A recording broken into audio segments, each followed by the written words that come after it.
BRS నేత MLA Pocharam Srinivas Reddy అన్నారు. BRS 10 ఏళ్ల పాలనలో తెలంగాణ సుభిక్షంగా ఉందని పేర్కొన్నారు. కాళేశ్వరం ప్రాజెక్టుపై ఎలాంటి విచారణ అయినా చేసుకోండని తెలిపారు. అయితే ప్రాజెక్టులో నీరు ఉందని పోచారం చెప్పారు. కాంగ్రెస్ ప్రభుత్వం నీటి విడుదలపై తొందరగా నిర్ణయం తీసుకోవాలన్నారు. లేకుంటే యాసంగి దిగుబడి తగ్గి రైతులు నష్టపోతారని హెచ్చరించారు. స్వామి వివేకానందను ఆదర్శంగా తీసుకుని ఆయన అడుగుజాడల్లో నేటి యువత నడుచుకోవాలని మాజీ మంత్రి మల్లారెడ్డి అన్నారు. స్వామి వివేకానంద జయంతి సందర్భంగా ఏర్పాటు చేసిన కార్యక్రమంలో మల్లారెడ్డి పాల్గొన్నారు. ముడిచింతలపల్లి మండలం కేశవాపూర్ గ్రామ చౌరస్తాలో ఏర్పాటు చేసిన వివేకానంద విగ్రహాన్ని ఆయన ఆవిష్కరించారు. అనంతరం రక్తదాన శిబిరాన్ని ప్రారంభించారు. ఈ కార్యక్రమంలో విగ్రహదాత మాధవరెడ్డి, గ్రామ సర్పంచ్ ఇస్తారి, జెడ్పీటీసీ అనిత లాలయ్య, ఎంపీపీ హారిక మురళీగౌడ్ పాల్గొన్నారు. మధ్యల జంక్షన్లో పెద్ద ఎత్తున మా మాధవరెడ్డి గారు ఆయన సొంతం డబ్బులతోటి వివేకానందుని విగ్రహం చేసి ఈరోజు ఆయన బర్త్డే సందర్భంగా ఇక్కడ ఆవిష్కారం చేసినాం.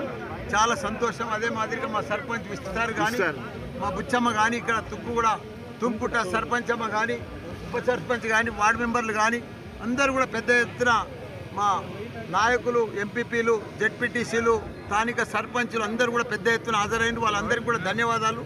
ఏది ఏమైనా వివేకానందని మనం ఆదర్శంగా తీసుకోవాలి. ఆయన జన్మదినోత్సవంగా ఆయన చేసిన పనులన్నీ కూడా స్ఫూర్తిగా తీసుకొని ఆయన అడుగుజాడల్లో మనం నడిస్తే మన పిల్లలు కానీ మనం కానీ చాలా కుప్పలమైతే మంచి ఆదర్శం ఆయన చూస్తేనే మనకు మంచి పనులు చేయాలి, మంచిగా యువకుల లెక్క పనిచేయాలని అనిపిస్తుంది. ఆయన ఒక ఆదర్శంగా తీసుకోవాలని కూడా మనం చేస్తున్నాం. చాలా సంతోషం. తుమ్కుంట గ్రామం మధ్య సంక్రాంతి పండుగకు వరుస సెలవులు రావడంతో జనం పట్నం వదిలి పల్లెల బాట పట్టారు. దీంతో హైదరాబాద్ నుండి విజయవాడ వైపు వాహనాలు బార్లు తీరాయి. జాతీయ రహదారిపై పంతంగి, కార్లపహాడ్ టోల్ ప్లాజాల వద్ద తెల్లవారుజాము నుంచి వాహనాల రద్దీ క్రమక్రమంగా పెరుగుతోంది. దీనికి తగ్గట్లుగా టోల్ ప్లాజా వద్ద అధికారులు విజయవాడ వైపు ఎక్కువ టోల్ కౌంటర్లను ఏర్పాటు చేశారు. వాహనాలకు ఫాస్టాగ్ ఉండడంతో వాహనదారులు త్వరగా వెళ్తున్నారు. రేపు ప్రభుత్వ ఉద్యోగులకు కూడా సెలవులు ఉండడంతో వాహనాల రద్దీ మరింత పెరిగే అవకాశం ఉంది.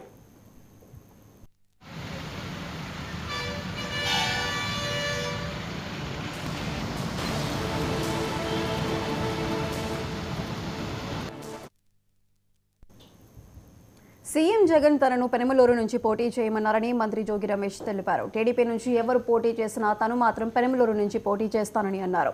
పార్థసారథి పార్టీ మారినా అక్కడ ఉన్న వైసీపీ పార్టీ కేడర్ తనకు సపోర్ట్ చేస్తుందన్నారు. ఎన్టీఆర్ జిల్లా నందిగామలో జరిగిన పలు అభివృద్ధి కార్యక్రమాల్లో మంత్రి Jogi Ramesh, Jaggayyapeta MLA Samineni Udayabhanu, Nandigama MLA Jaganmohan Rao, MLC Arun Kumar పాల్గొన్నారు.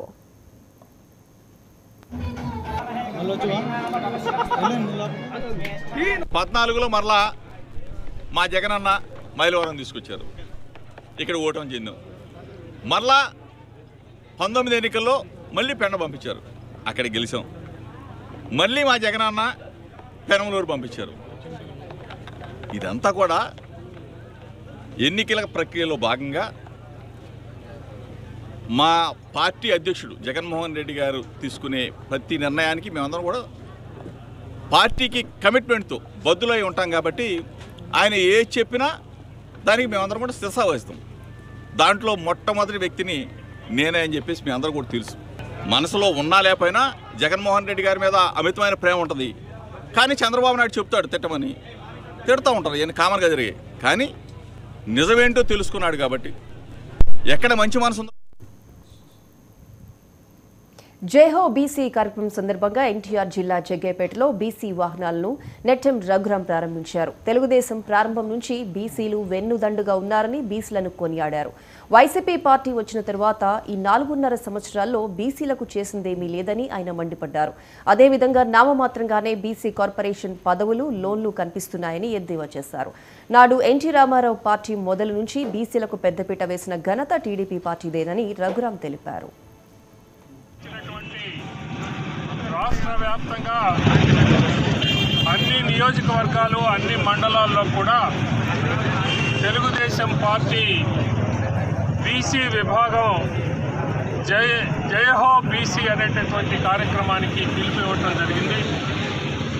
ఆ జయహో బీసీ కార్యక్రమాన్ని ఈ రోజు నుంచి విజయవాడ పార్లమెంటు నియోజకవర్గంలో మొదలు పెట్టడం అనేది జరిగింది.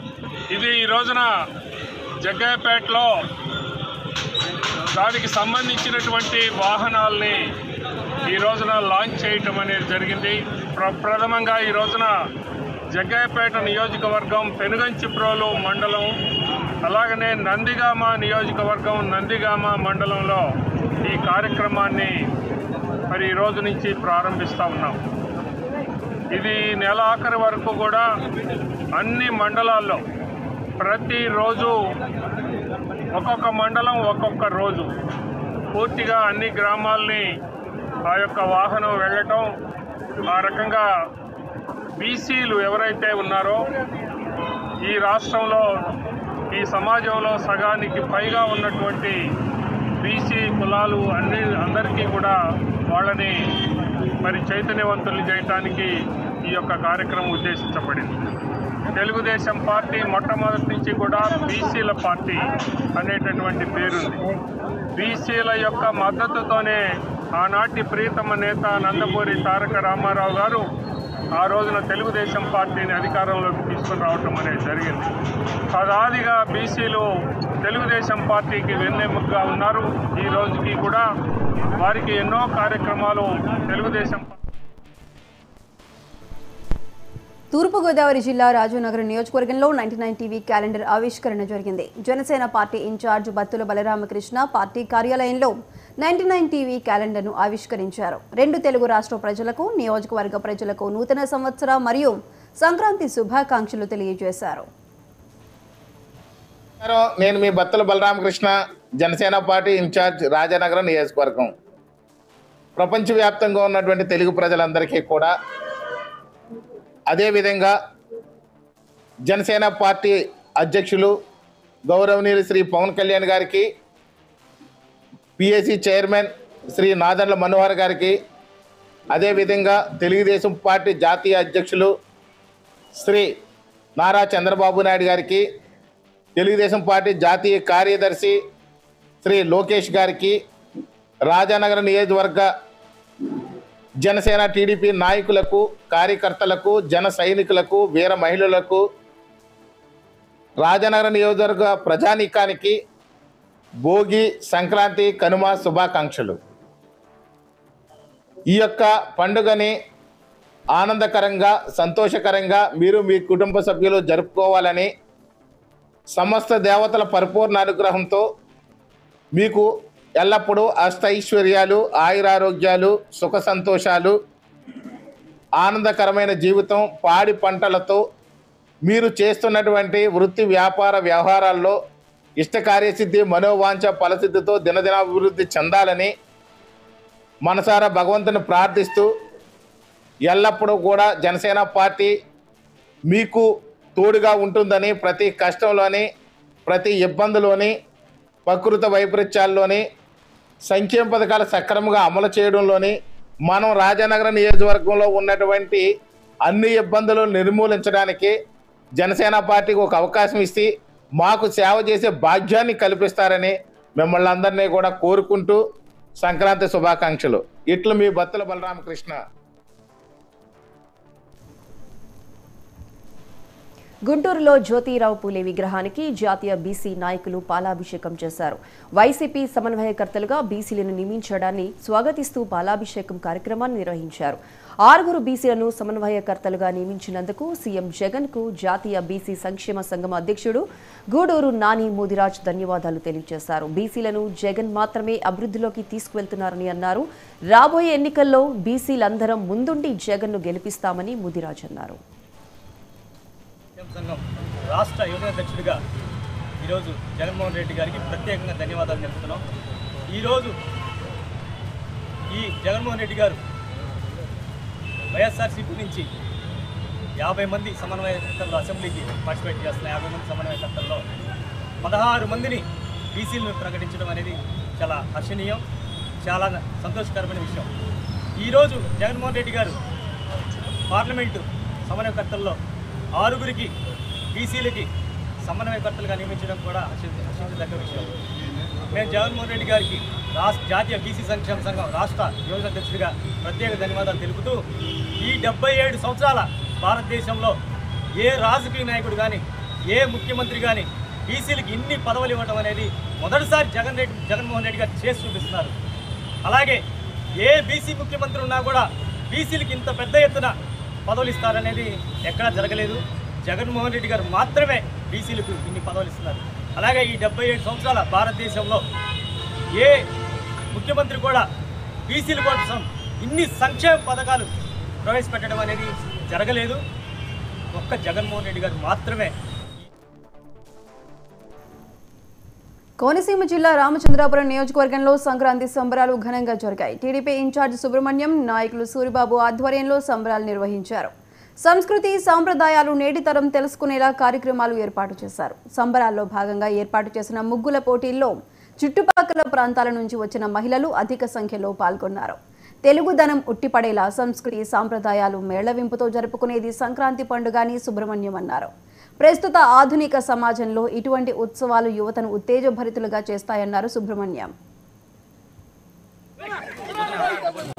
ఈరోజు కుప్పం నియోజకవర్గంలో కూడా చంద్రబాబు నాయుడు గారిని ఓడిస్తాం, వైనాట్ 175 అని చెప్పేసి జగన్మోహన్ రెడ్డి గారు, పెద్దిరెడ్డి రామచంద్రారెడ్డి గారు వీళ్ళందరూ కూడా మాట్లాడటం జరిగింది. వైనాట్ 175 అనే స్టేజ్ నుంచి ఈరోజు వైఎస్ఆర్సీపీ ప్రభుత్వం ఏ స్థాయికి వచ్చిందో మనం అందరం చూస్తూ ఉన్నాం. అలాగే కుప్పంలో కూడా 1,00,000 మెజార్టీ లక్ష్యంతో పెట్టుకొని మేము చంద్రబాబు నాయుడు గారిని 1,00,000 మెజార్టీతో గెలిపించుకోవాలని చెప్పనేసి మేము ముందుకెళ్ళడం జరిగింది. గత 7-8 నెలలుగా వీళ్ళు 4.5 సంవత్సరాలుగా కుప్పం నియోజకవర్గంలో ఎన్ని రకాలుగా తెలుగుదేశం పార్టీ కార్యకర్తలు కానీ నాయకులు కానీ కేసులు పెట్టి ఇబ్బందులు పెట్టేసి అన్ని రకాలుగా ఇబ్బంది ఎలా పెట్టి ప్రస్తుతం సత్యసాయి జిల్లాకు చెందిన పెనుకొండ నియోజకవర్గం రాజకీయాలు అత్యంత ఆసక్తికరంగా తయారయ్యాయి. ఇక్కడ బరిలో దిగే అభ్యర్థుల విషయంలో వైసీపీ ఒక ఎత్తు వేస్తే అందుకు దీటుగా తెలుగుదేశం మరో ఎత్తు వేసింది. సామాజిక సమీకరణాలు, స్థానికత లాంటి అంశాలతో పాటు ఇద్దరు మహిళలే పోటీ పడుతున్న పెనుకొండ నియోజకవర్గం తీరుతెన్నుల మీద మా ప్రతినిధి ప్రతిమా ధర్మరాజ్ అందిస్తున్న ప్రత్యేక కథనం చూడండి.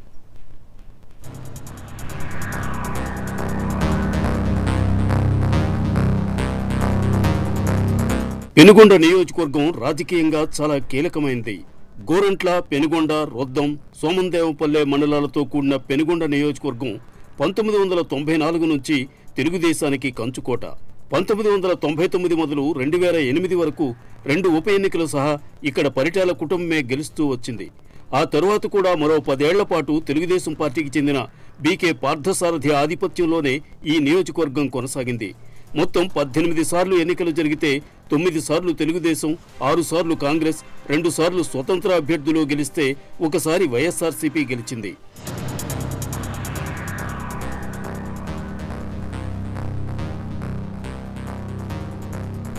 గడిచిన 2 ఎన్నికల ఫలితాలు గమనిస్తే 2014లో తెలుగుదేశం అభ్యర్థి బీకే పార్థసారథి 17,000కు పైగా ఆధిక్యంతో వైఎస్ఆర్సీపీ అభ్యర్థి మాలగుండ్ల శంకరనారాయణ మీద విజయం సాధించారు. ఆ తర్వాత 2019 ఎన్నికల్లో మాత్రం ఫలితాలు తారుమారయ్యాయి. ఈ ఇద్దరూ పోటీ పడగా ఈసారి బీకే పార్థసారథి 15,000 ఓట్ల తేడాతో ఓటింపాలయ్యారు. వైఎస్ఆర్సీపీ అభ్యర్థి శంకరనారాయణ గెలిచారు. ఆయన మంత్రి కూడా అయ్యారు.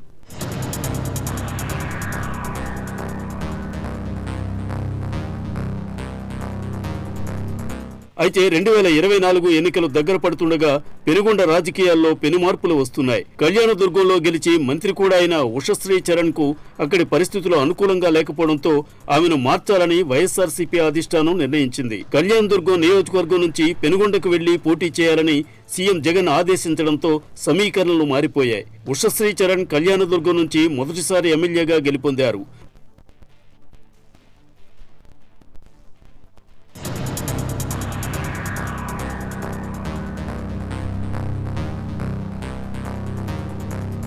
పెనుగొండ నియోజకవర్గం రాజకీయంగా చాలా కీలకమైంది.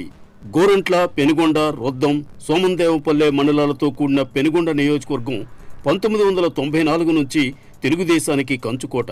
1999 మొదలు 2008 వరకు 2 ఉప ఎన్నికలు సహా ఇక్కడ పరిటాల కుటుంబమే గెలుస్తూ వచ్చింది.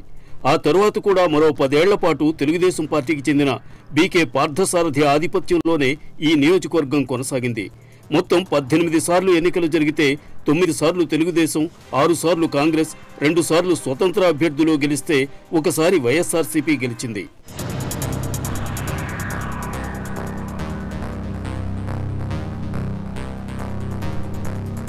గడిచిన 2 ఎన్నికల ఫలితాలు గమనిస్తే 2014లో తెలుగుదేశం అభ్యర్థి బీకే పార్థసారథి 17,000కు పైగా ఆధిక్యంతో వైఎస్ఆర్సీపీ అభ్యర్థి మాలగుండ్ల శంకరనారాయణ మీద విజయం సాధించారు.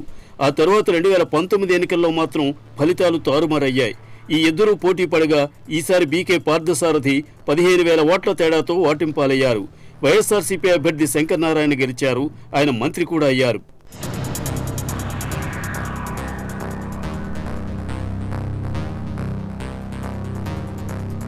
అయితే 2024 ఎన్నికలు దగ్గర పడుతుండగా పెనుగొండ రాజకీయాల్లో పెనుమార్పులు వస్తున్నాయి. కళ్యాణదుర్గంలో గెలిచి మంత్రి కూడా అయిన ఉషశ్రీ చరణ్ కు అక్కడి పరిస్థితులు అనుకూలంగా లేకపోవడంతో ఆమెను మార్చాలని వైఎస్ఆర్సీపీ అధిష్టానం నిర్ణయించింది. కళ్యాణదుర్గం నియోజకవర్గం నుంచి పెనుగొండకు వెళ్లి పోటీ చేయాలని సీఎం జగన్ ఆదేశించడంతో సమీకరణలు మారిపోయాయి.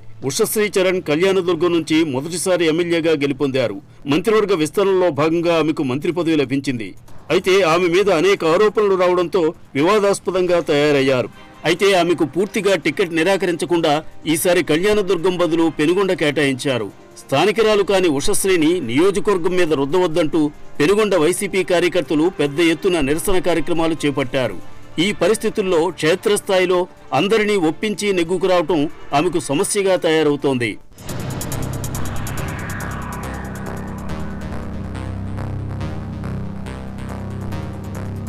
ఇలా ఉండగా తెలుగుదేశం కూడా తన వ్యూహం మార్చింది. మాజీ ఎమ్మెల్యే గత ఎన్నికల్లో పోటీ చేసి ఉన్న బీకే పార్థసారథి స్థానంలో కొత్త అభ్యర్థిని బరిలో దించడానికి సిద్ధమైంది. వైసీపీ అభ్యర్థిగా వస్తున్న ఉషశ్రీ చరణ్ కురుబ సామాజిక వర్గానికి చెందినవారు కావడంతో అదే సామాజిక వర్గానికి చెందిన పార్టీ నాయకురాలు సవితమ్మను బరిలో దించాలని తెలుగుదేశం నిర్ణయించింది. సవితమ్మకు తెలుగుదేశం పార్టీ రాష్ట్ర కార్యనిర్వాహక కార్యదర్శిగా పనిచేసిన అనుభవం ఉంది.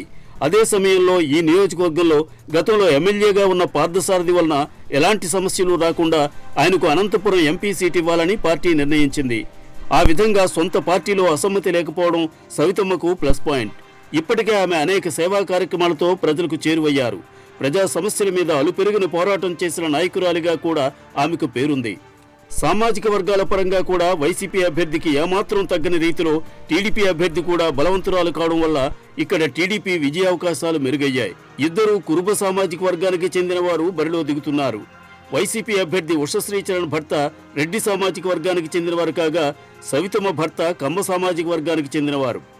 ఏ కోణంలో చూసినా పెనుగొండ నియోజకవర్గంలో వైసీపీ వ్యూహానికి ధీటుగా ప్రతి వ్యూహం పనటంలో ఇప్పటికే తెలుగుదేశం ఒక అడుగు ముందుంది.